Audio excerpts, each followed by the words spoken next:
Halo teman-teman semuanya, pada kesempatan kali ini kita akan berbicara mengenai hak dan kewajiban dari warga negara, terutama mengenai pajak.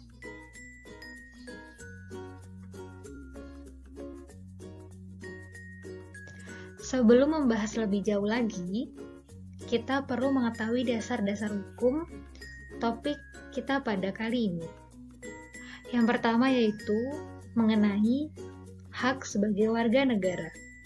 Di Indonesia, setiap warga negara berhak mengembangkan diri melalui pemenuhan kebutuhan demi meningkatkan kualitas hidup dan berhak untuk memajukan dirinya.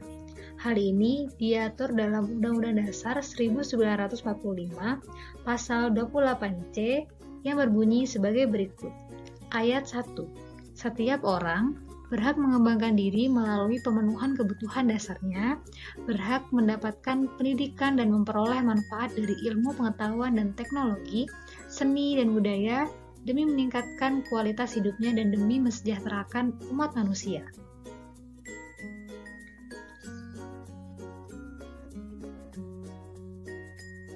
Lalu untuk ayat yang kedua, setiap orang berhak untuk memajukan dirinya dalam memperjuangkan haknya secara kolektif untuk membangun masyarakat, bangsa, dan negaranya.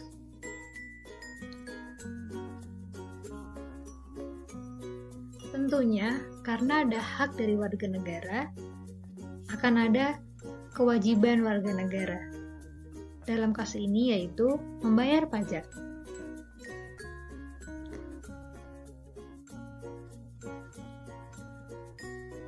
Kita perlu melihat harmoni dari hak dan kewajiban negara dan warga negara yang dituangkan dalam gambar berikut. Terdapat suatu sistem yang terdiri dari beberapa komponen. Komponen di sini yang pertama yaitu kewajiban warga negara, yang kedua yaitu penyelenggara negara, yang ketiga yaitu hak warga negara, yang keempat yaitu keseimbangan dalam masyarakat. Seperti yang kita ketahui, suatu sistem itu tidak akan berjalan secara optimal apabila salah satu komponennya juga tidak bisa bergerak atau berjalan secara optimal. Kita misalkan seperti dalam skema ini, seorang warga negara sudah mendapatkan hak-haknya sebagai warga negara, tetapi dia tidak membayar pajak atau dia tidak melakukan kewajibannya sebagai warga negara. Tentunya, sistemnya tidak akan berjalan secara maksimal. Atau dalam hal ini, keseimbangan dalam masyarakat akan terganggu.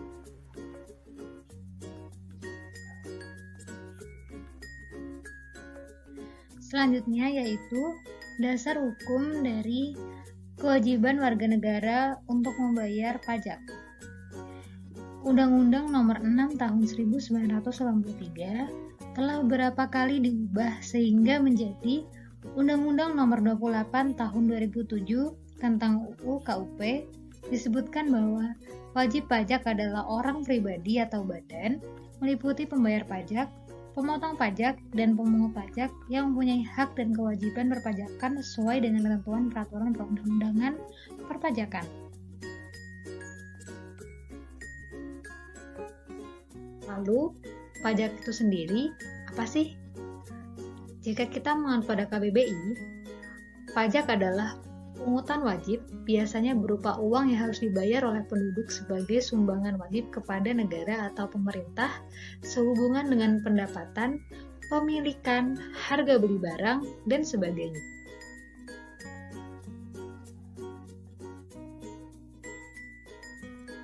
Lalu, mengapa sih kita harus membayar pajak? Ada beberapa alasan. Yang pertama yaitu untuk memenuhi kewajiban kita sebagai warga negara. Lalu yang kedua, ada sebagai sumber pendapatan negara. Yang ketiga, untuk membiayai pembangunan. Yang keempat, membuka kesempatan kerja baru. Dan yang kelima atau yang terakhir adalah membiayai semua kepentingan umum.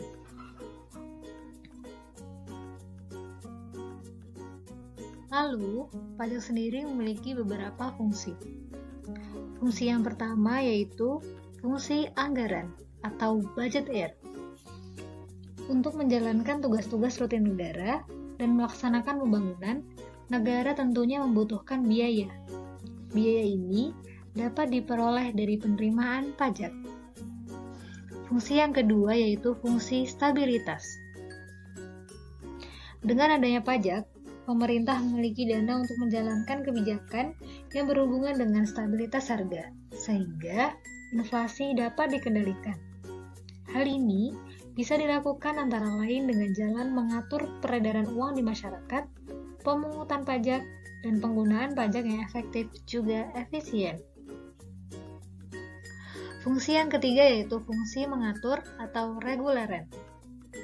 Pemerintah bisa mengatur pertumbuhan ekonomi melalui kebijaksanaan pajak. Dengan fungsi mengatur, pajak bisa digunakan sebagai alat untuk mencapai tujuan.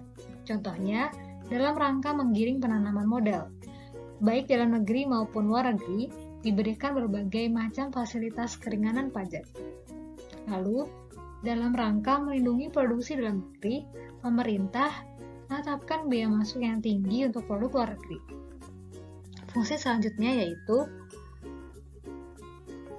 fungsi redistribusi pendapatan.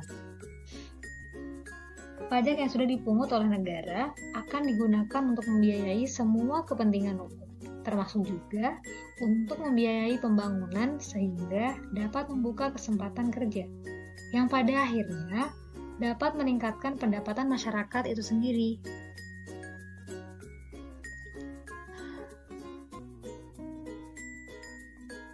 Jadi yang sudah kita bahas tadi, sudah jelas bukan bahwa bayar pajak itu penting. Namun, kepatuhan warga negara Indonesia dalam membayar pajak masih dipertanyakan.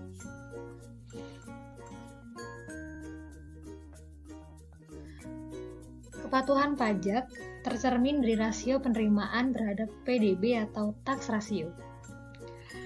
Organisasi untuk Kerjasama Ekonomi dan Pembangunan atau OECD menyebutkan bahwa tax ratio Indonesia pada tahun 2017 adalah sebesar 11%, di bawah negara tetangga seperti Thailand, Filipina, dan Malaysia, bahkan kalah dari Fiji atau Kepulauan Solomon.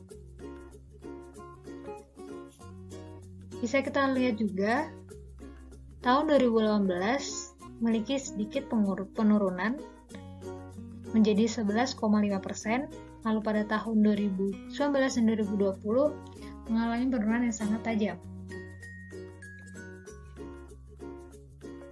Selanjutnya, kita akan bahas mengenai contoh-contoh pelanggaran dalam hal perpajakan.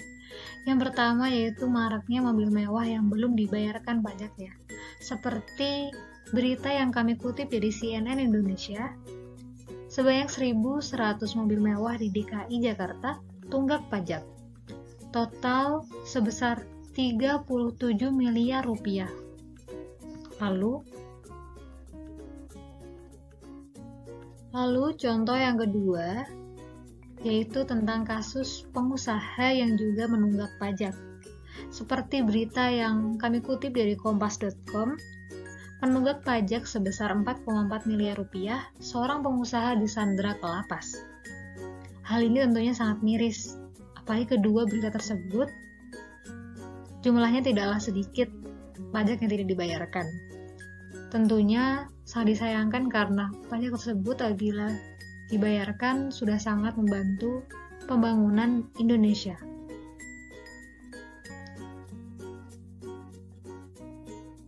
Lalu, apa sih faktor penyebab ketidakpatuhan para wajib pajak? Menurut Direktur Jenderal Pajak Kementerian Keuangan, Ken Dwi Jugiasriadi, ketidakpatuhan pembayar pajak disebabkan karena beberapa faktor. Yang pertama yaitu ketidakpercayaan masyarakat dengan undang-undang pajak. Lalu yang kedua, ketidakpercayaan masyarakat dengan petugas pajak, tidak hanya tentang UU, tetapi juga tentang petugas pajaknya. Yang ketiga yaitu minimnya tingkat kesadaran membayar pajak. Yang keempat, membayar pajak masih belum menjadi budaya kita. Yang kelima, pengisian dokumen yang dinilai rumit. Lalu, bagaimanakah solusinya? Ada beberapa hal yang perlu menjadi perhatian Direktorat Jenderal Pajak dalam membangun kesadaran dan kepedulian sukarela wajib pajak. Ada 6. Yang pertama yaitu pendidikan, memberikan pengetahuan melalui jalur pendidikan, khususnya pendidikan perpajakan. Lalu yang kedua ada law enforcement, atau dengan kata lain, penegakan hukum yang benar dan adil tanpa pandang bulu. Yang ketiga ada menjaring potensi pajak yang baru. Maksudnya, merealisasikan program sensus perpajakan nasional yang dapat menjaring potensi pajak yang belum tergali. Yang keempat, meningkatkan mutu pelayanan atau titik beratkan pada kemudahan akses. Yang kelima yaitu good governance. Pemerintah perlu meningkatkan citra good governance yang dapat menimbulkan rasa saling percaya antara pemerintah dan masyarakat wajib pajak. Dengan demikian, kegiatan masyarakat untuk membayar pajak tidak menjadi suatu kewajiban yang memaksa, tetapi suatu kebutuhan dan kerelaan. Yang terakhir yaitu sosialisasi dan membangun kepercayaan kepada masyarakat. Kesadaran membayar pajak datangnya dari diri sendiri, sehingga perlu ditanamkan pengertian dan pemahaman tentang pajak sedini mungkin. Untuk meningkatkan kepatuhan atau kesadaran masyarakat dalam membayar pajak, tentunya masyarakat perlu mengetahui penggunaan uang pajak. Di Indonesia, ada 10 aspek penggunaan uang pajak. Penggunaan paling tinggi yaitu untuk pelayanan umum dengan total anggaran sebesar 435,9 triliun rupiah. Penggunaan yang kedua yaitu ekonomi dengan total anggaran sebesar 335,5 triliun rupiah. Dan yang ketiga, yaitu untuk perlindungan sosial dengan total anggaran sebesar 162,6 triliun rupiah. Disusul dengan pendidikan, pertahanan, ketertiban dan keamanan, agama, pariwisata, perlindungan lingkungan hidup, perumahan dan fasilitas umum, juga kesehatan.